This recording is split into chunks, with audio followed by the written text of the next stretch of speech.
I never thought that one email could change everything. It was a random Tuesday morning when the invitation hit my inbox. Exclusive island event, free booze, beautiful people, and an experience you'll never forget. I should have known something was off, but like everyone else, I was lured in by the promise of adventure. The event was organized by a startup travel company, Adventura.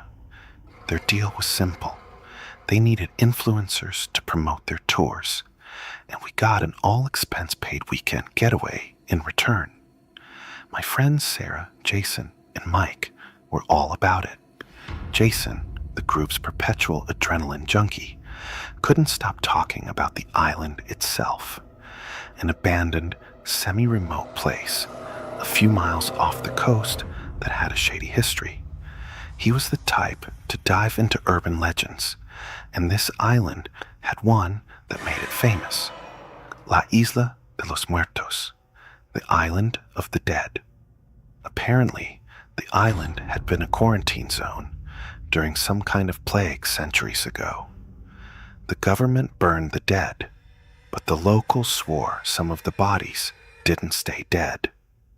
It was one of those legends that was just creepy enough to make you laugh it off, but it lingered in the back of your mind. By Thursday, we were on a private boat with another group of 6 influencers, all smiles, cameras ready. I could tell Sarah was nervous.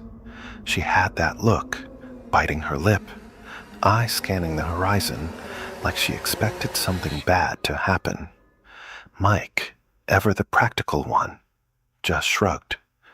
It's just a story, dude. They probably made it up to scare tourists.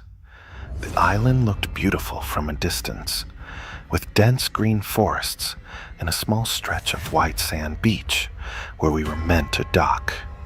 But as we got closer, the beauty faded. The trees grew thicker, darker, as if they were swallowing the sunlight, and the beach itself was smaller than we expected, bordered by jagged cliffs. There was no sign of life, no birds, no sounds, except the eerie hush of the waves and wind. We were greeted by Marcus, the lead guide and coordinator of the event. He was tall, muscular, and charismatic, the kind of guy who made you feel safe just by being around. "Welcome to Isla Muerta," he said with an infectious grin, though his eyes seemed to dart around a little too much for comfort. "I promise you'll all have the time of your lives. But first, let's get you to the main house. It's got everything you need: food, drinks, and a place to crash." The main house wasn't exactly what I expected. It was more of an old, decaying mansion, sitting deep in the jungle, hidden behind a thick cover of trees. The structure was massive, probably built in the 1800s, with ivy crawling up the stone walls, and windows so dirty you could barely see through them. Inside, it was like stepping into another time. Old furniture, chandeliers caked with dust, and thick curtains that blocked out most of the sunlight. Jason was already filming on his phone, making sarcastic remarks. "This place looks like the set of a horror movie," he joked. I could hear the others laughing, but Sarah wasn't. She was pale, eyes wide. She grabbed my arm. "I don't like this place," she whispered. "Something feels wrong." I tried to laugh it off, but deep down, I felt it too. By sunset, the island's vibe had shifted entirely. What felt like an exciting getaway was turning into something more sinister. The sky bled red and orange over the treetops, casting long shadows over the house. The other guests had settled in, taking selfies, vlogging, and passing around drinks. But the island seemed to be watching us. Sarah was still uneasy. She refused to drink, choosing instead to stay close to me.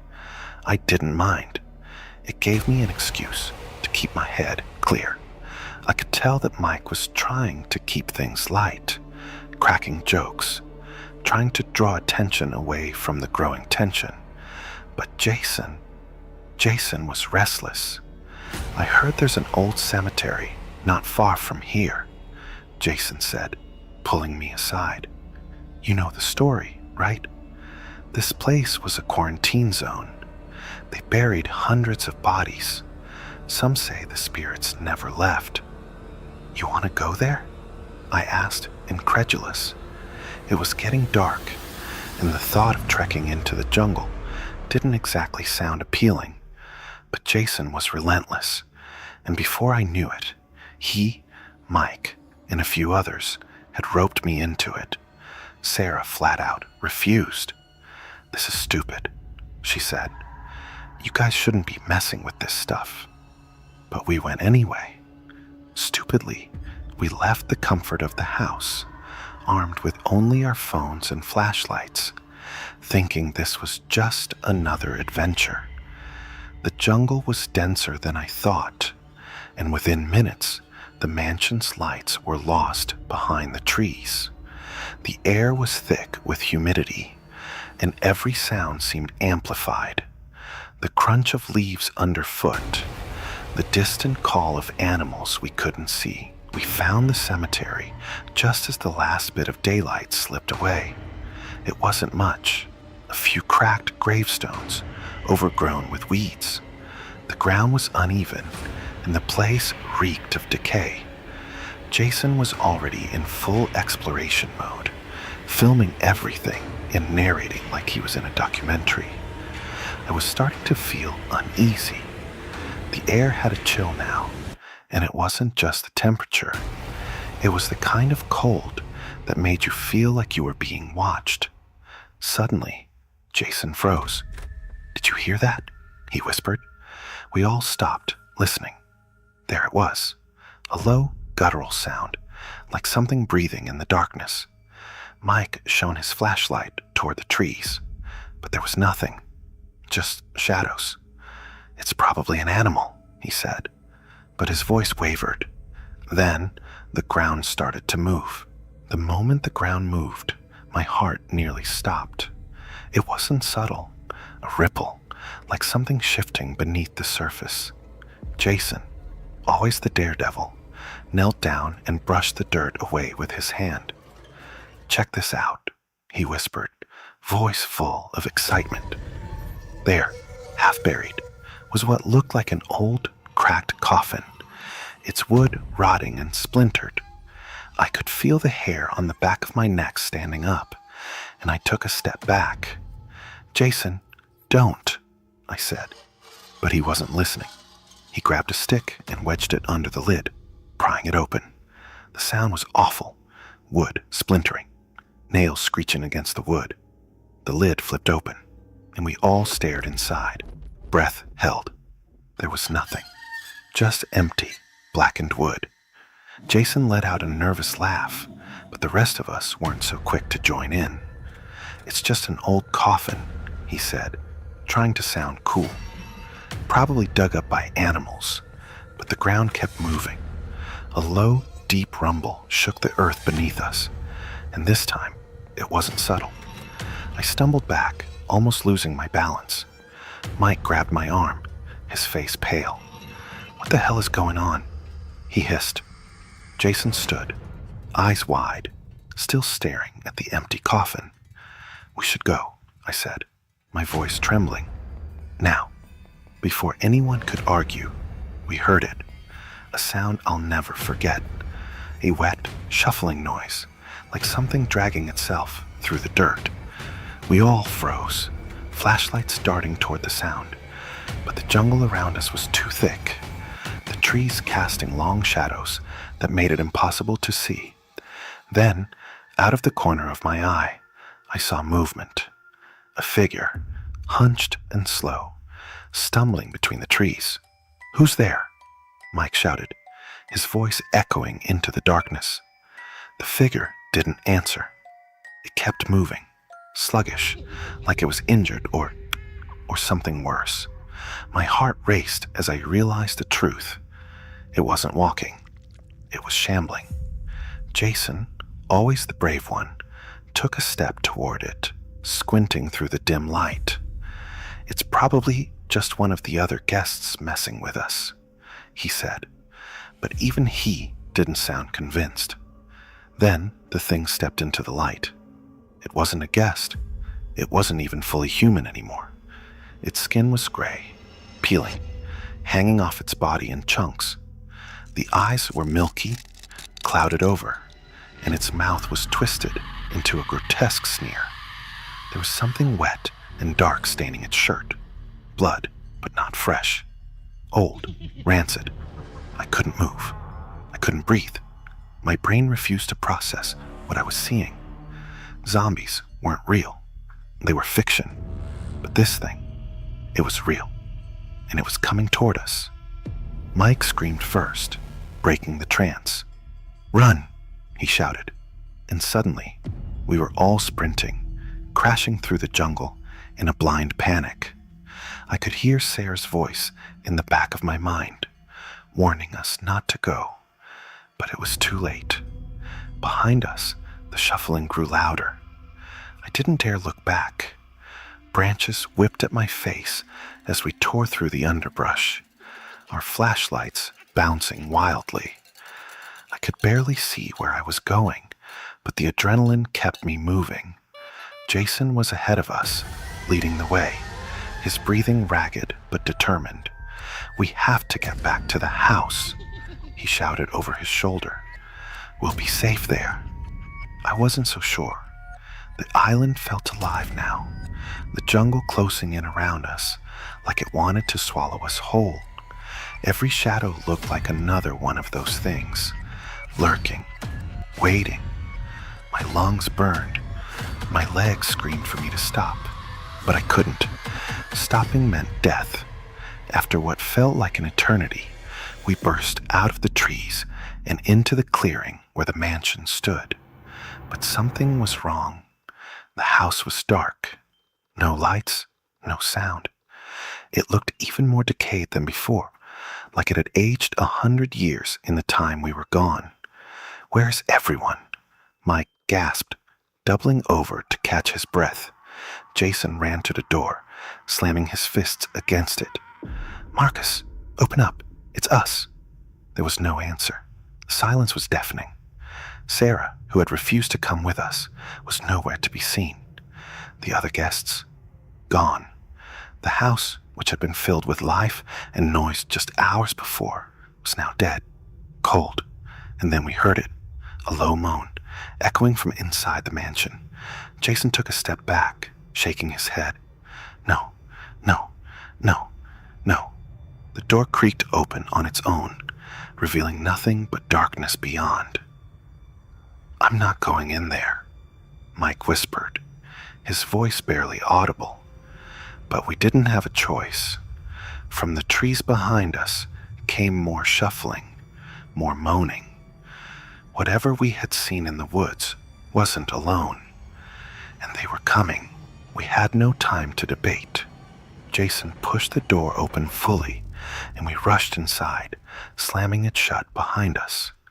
The mansion was cold, colder than it should have been, and the air smelled stale, like mildew and rot. I flicked on my flashlight, sweeping the beam across the foyer.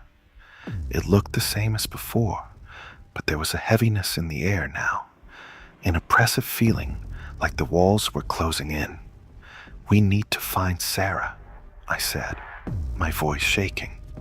"And the others," Mike added, though he didn't sound hopeful.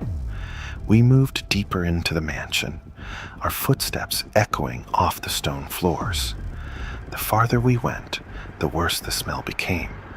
Thick, metallic, like rust and blood. I tried to stay focused, to keep my mind from spiraling into panic. But every creak of the floor, every flicker of shadow made my heart race. Jason led the way, his flashlight scanning each hallway, each doorway as we descended into the belly of the house. And then we found them, or what was left of them. In the main dining hall, the bodies of the other guests lay sprawled across the long table, their faces twisted in grotesque expressions of fear and agony. Their skin was pale, and their eyes were wide open, staring into nothing, but they weren't whole. Their throats were slit, their bodies torn open as if something had been feeding on them. The air was thick with the stench of death. Mike gagged, turning away to vomit. "Oh my God," I whispered, backing away from the grisly scene. Jason stood frozen, flashlight trembling in his hand. "This isn't happening," he muttered. "This isn't real." But it was. It was all too real. And then, from behind us, came the sound of footsteps. Slow, deliberate, closer, closer. The footsteps echoed through the mansion like a death knell. Whoever, or whatever it was, it wasn't in a hurry. It didn't need to be. We were trapped. "Jason, what do we do?" I whispered, my throat dry, heart hammering in my chest. He didn't respond. His eyes were locked on the doorway, his face pale as a sheet. Mike was still bent over, trying to compose himself after throwing up, and I could see the sheer panic in his eyes. I forced myself to breathe, trying to focus. "We can't stay here," I said, my voice barely above a whisper. "We have to move. We have to find a way out." Jason snapped out of his daze, nodding shakily. "The back. There's gotta be a back door. Maybe a cellar. Something." But the footsteps were getting closer. We slipped out of the dining hall, staying low, moving as quietly as we could through the labyrinth of hallways. The house seemed to go on forever. The once grand architecture now twisted and decayed, like the walls were alive, watching us. Every corner we turned, every shadow we passed, I expected to see another one of those creatures waiting for us. Mike was barely keeping it together. "We're gonna die here," he muttered under his breath. "We're gonna die." "Shut up," Jason snapped. "We're getting out of here." But I wasn't sure he believed that anymore. We found a staircase leading down into the basement.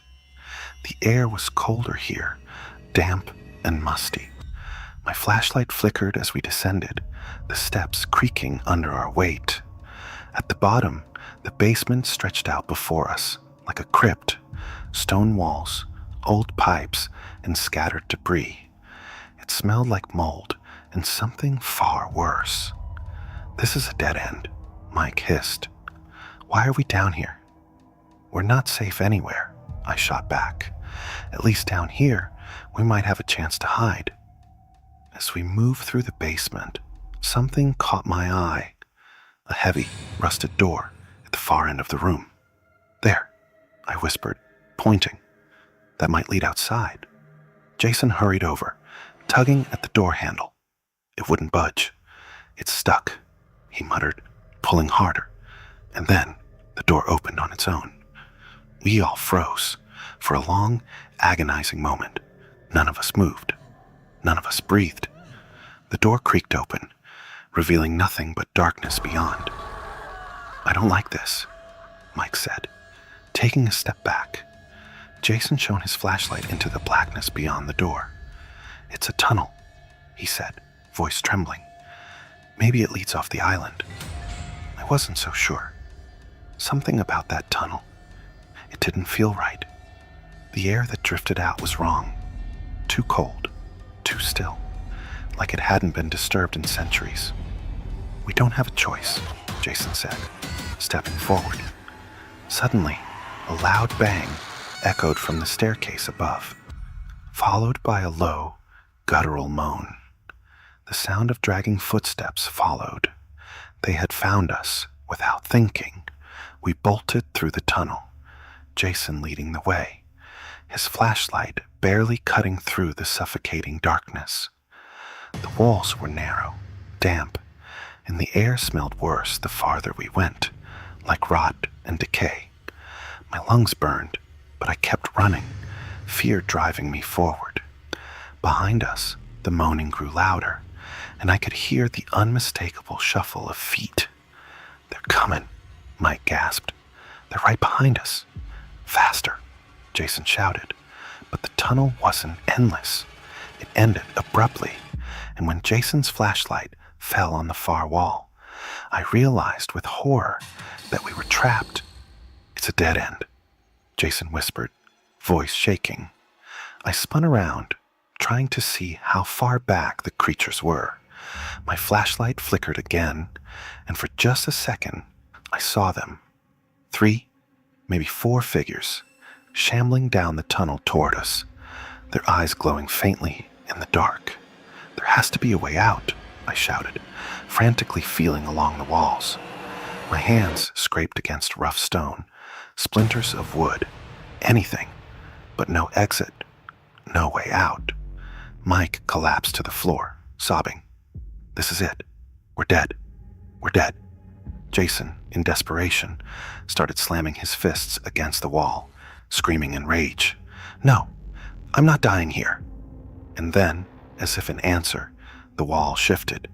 A section of the stone slid open with a low grinding sound, revealing a hidden passage. Jason and I stared in disbelief. How did you... I didn't do anything, he stammered, his hands still against the wall. But we didn't have time to question it. I grabbed Mike, pulling him to his feet, and we ran through the passage just as the creatures reached the end of the tunnel.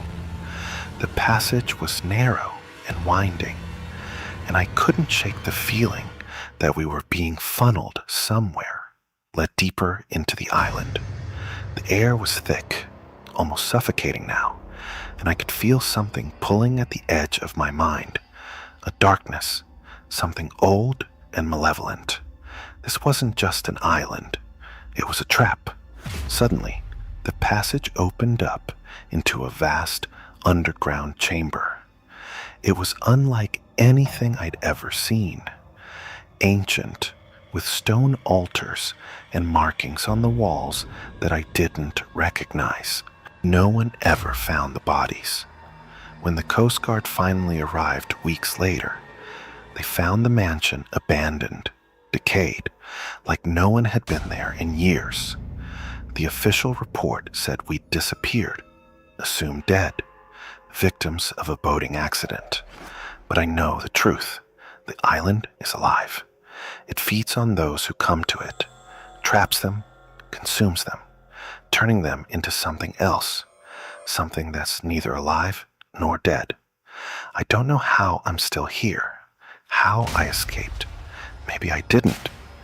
Maybe I'm just another part of the island's nightmare, trapped in its endless cycle of death and rebirth. But if you're reading this, stay away from Isla Muerta, because once you set foot on that island, you're never leaving. Thanks for joining me on this chilling journey into the depths of Isla Muerta. If you enjoyed the story and want to dive deeper into the world of horror, don't forget to hit that like button and subscribe for more spine-tingling tales.